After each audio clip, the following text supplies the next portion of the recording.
Hello everyone. Today our topic is cyber ethics. Let's start our class.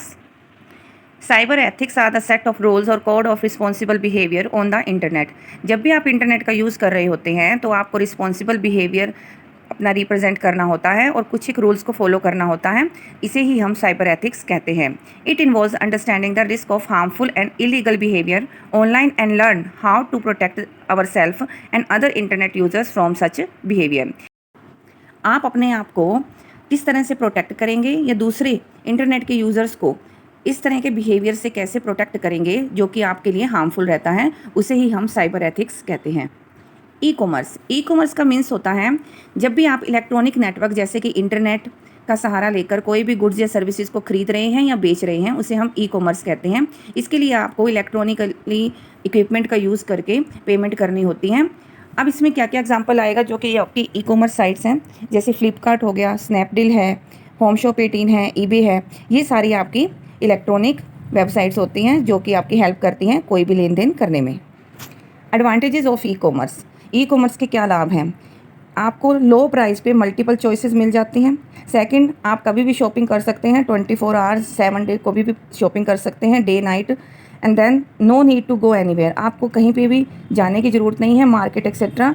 Fourth आपका है comparison is also possible, क्योंकि आपके पास अलग अलग वेबसाइट्स हैं तो आप कंपैरिजन भी कर सकते हैं। जैसे फ्लिपकार्ट पे वही चीज़ कितने रुपए की मिल रही है और अमेजोन पे कितने की मिल रही है, तो इस तरह से आप कंपैरिजन करके इस ई कॉमर्स का फ़ायदा उठा सकते हैं। अब हम देखेंगे कि साइबर एथिक्स ई कॉमर्स के लिए किस तरह से हेल्पफुल है। Each stakeholder must stick to ensure that no one is cheated और fooled in any form. Cyber ethics में क्योंकि हम रूल्स को फॉलो करते हैं तो आपको जो भी स्टेक होल्डर है जिससे आप कोई भी लेन देन कर रहे हैं उसमें ये देखना होता है कि किसी भी तरह से कोई आपको चीट तो नहीं कर रहा या कोई आपको मूर्ख तो नहीं बना रहा है।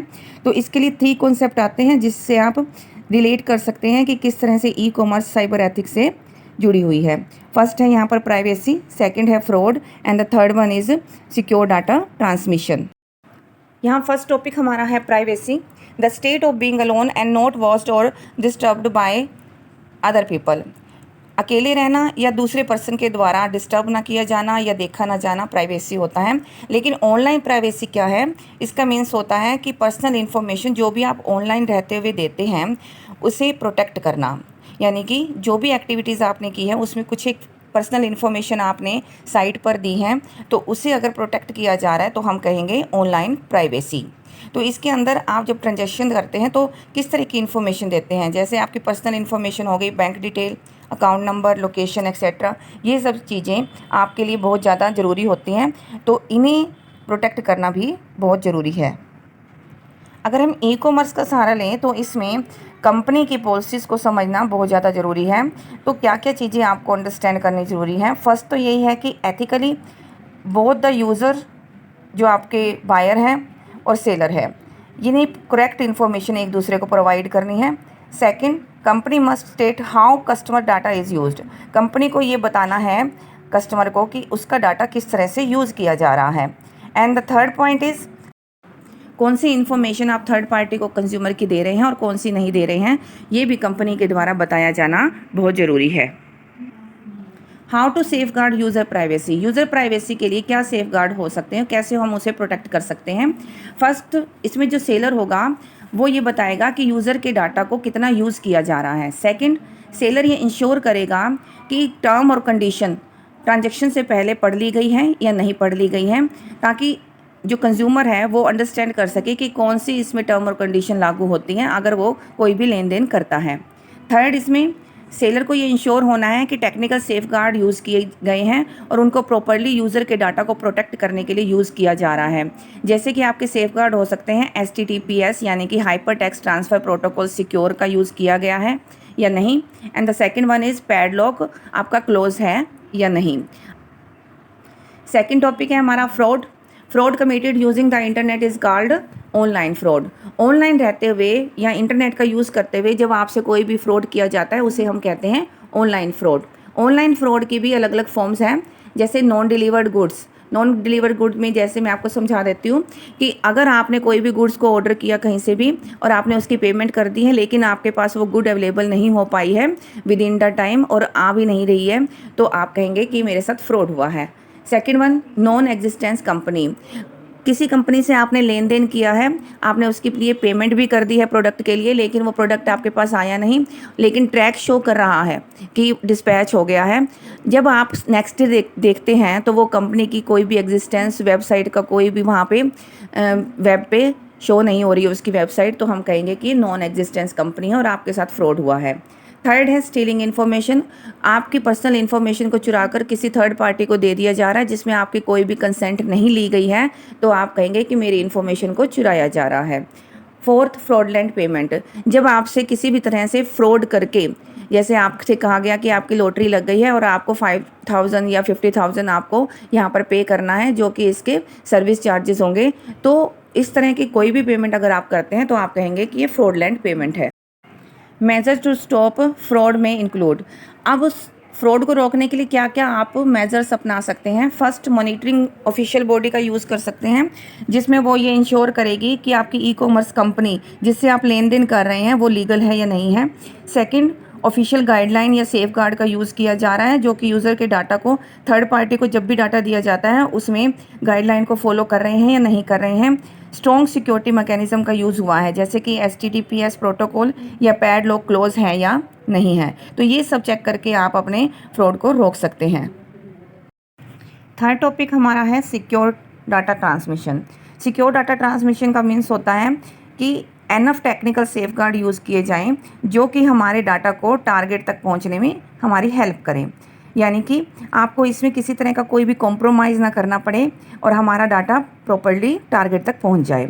और इसके लिए आपको क्या क्या कर सकते हैं सेफ गार्ड के लिए। SSL यानी कि सिक्योर सॉकेट लेयर का आप यहाँ यूज़ कर सकते हैं जो कि सिक्योर डाटा ट्रांसमिशन के लिए यूज़ होता है। सेकंड है, आप डाटा इंक्रिप्शन का यूज़ कर सकते हैं। डाटा इंक्रिप्शन का मीन्स होता है आपके नॉर्मल डाटा को कोड की फॉर्म में कन्वर्ट कर देना जिससे कोई भी दूसरा पर्सन रीड आउट नहीं कर सकता। And the third one is use safe protocol. जब भी आप ट्रांजैक्शन करते हैं किसी भी तरह की, तो आपने ऐसे प्रोटोकॉल को यूज़ करना है जो सेफ़ और सिक्योर होते हैं। अब हम डिस्कस करेंगे कुछ कॉमन एथिकल इश्यूज़ के बारे में। Information is the means to acquire knowledge. Information का मीन्स नॉलेज को एक्वायर करना होता है, यानी कि लेना। In other word we can say that information forms the intellectual capital for a person और बॉडी। अगर दूसरी भाषा में हम कहें किसी भी पर्सन या बॉडी के लिए इन्फॉर्मेशन एक इंटेलेक्चुअल कैपिटल है, यानी कि उसके बौद्धिक ज्ञान है जो कि उसकी एक एसेट होती है। Some ethical issues involve with the usage and availability of information. कुछ एक इशू हो सकते हैं जो कि इन्फॉर्मेशन को यूज़ करने या उसकी अवेलेबिलिटी को शो करते हैं, तो आइए हम रीड कर लेते हैं उन इश्यूज़ को। फर्स्ट है हमारा intellectual property rights, second plagiarism and the third one is digital property rights. अब हम रीड करेंगे इंटेलेक्चुअल प्रॉपर्टी राइट्स को।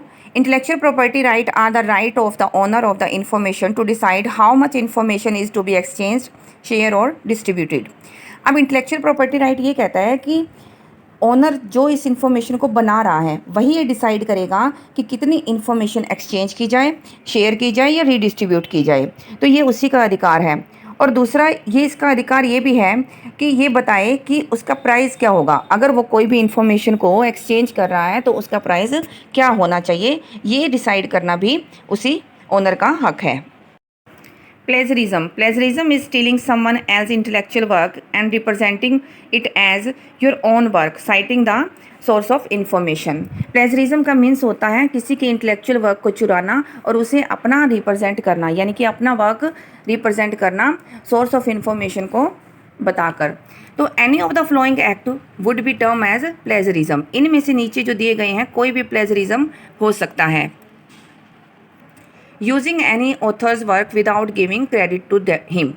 अगर हमने किसी भी ऑथर के वर्क को यूज़ किया और उसका क्रेडिट उसे नहीं दिया तो भी वो प्लेजरिज्म है। सेकंड, आपने किसी के भी प्रोडक्शन को मॉडिफाई कर दिया, जैसे म्यूज़िक कंपोजिशन है, किसी ने म्यूज़िक कंपोज किया और उसमें कोई भी मॉडिफिकेशन करके अपना म्यूज़िक बना दिया तो वो भी प्लेजरिज्म होगा। Giving incorrect source of information. Source of information कहाँ से आई है, मतलब इसका सोर्स क्या था वो गलत देना, वो भी प्लेजरिज्म का ही एक पार्ट होगा। Not giving credit to other in the collaborative effort. अगर आपने मिलकर कोई भी काम किया है और उसमें आप क्रेडिट दूसरे पर्सन को नहीं दे रहे हैं तो भी ये प्लेजरिज्म है। डिजिटल प्रॉपर्टी राइट्स क्या हैं? Digital property right refer to any information about you और created by you that exist in digital form either online और on an electronic storage device. Digital property right का means होता है digital asset, यानी कि कोई भी ऐसी इंफॉर्मेशन जो आपके द्वारा तैयार की गई है, बनाई गई है और वो डिजिटल फॉर्म में है या ऑनलाइन रहते हुए या इलेक्ट्रॉनिक डिवाइस का यूज़ करते हुए आपने उसे क्रिएट किया है, तो वो हमारी डिजिटल प्रॉपर्टी होगी।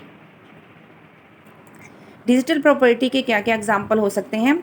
एनी ऑनलाइन पर्सनल अकाउंट, जैसे कि आपके ईमेल अकाउंट हो गए, सोशल मीडिया अकाउंट है, वीडियो गेमिंग अकाउंट है, फ़ोटो गैलरी एक्सेट्रा जो आपने क्रिएट की है उसके लिए भी अगर आपने कोई अकाउंट बनाया है तो वो भी इसके अंदर आते हैं।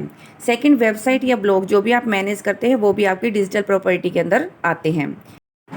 Next is intellectual property including copyrighted material, trademark, patent and any other software etcetera.